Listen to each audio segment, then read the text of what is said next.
So good afternoon.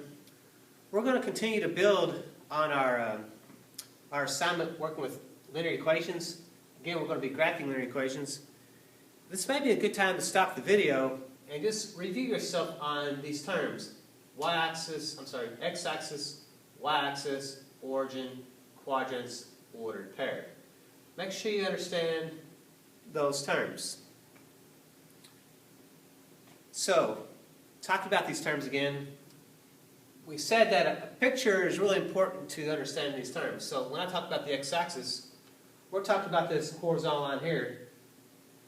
And when we talk about the y-axis, we're talking about this vertical line here.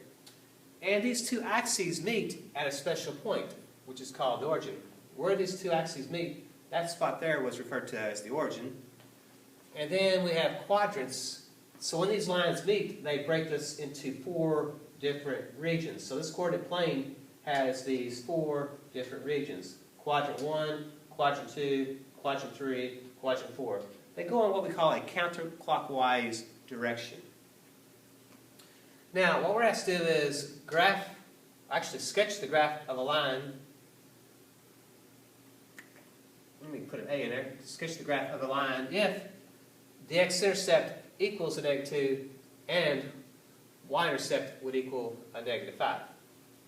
So if the y-intercept would equal then a -5.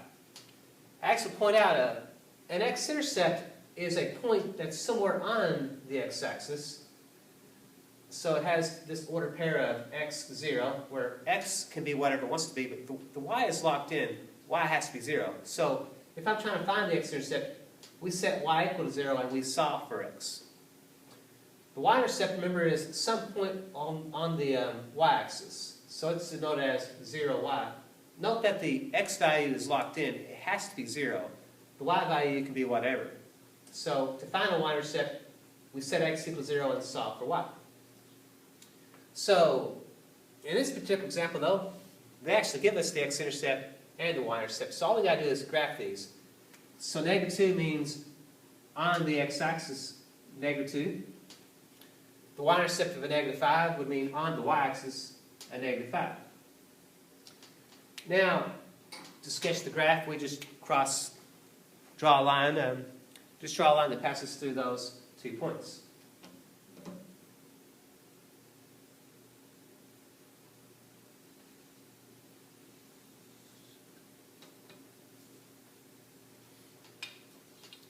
So we get this line coming in. As we move into this, we pick out some other things. On this line, and again, moving from left to right, we kind of see the line kind of goes in a decreasing, it goes down or in a decreasing direction.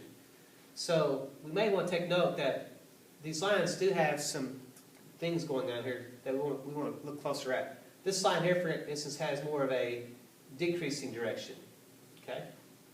So I just want to start bringing in some other things that we may be looking at as we move forward.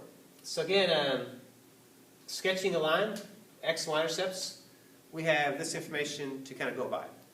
Again, take note of these vocabularies. Make sure you get those locked in. So in other words, can you draw yourself a coordinate plane? Because that's going to be really important when you do your math, is sketching your own coordinate planes. So stay tuned.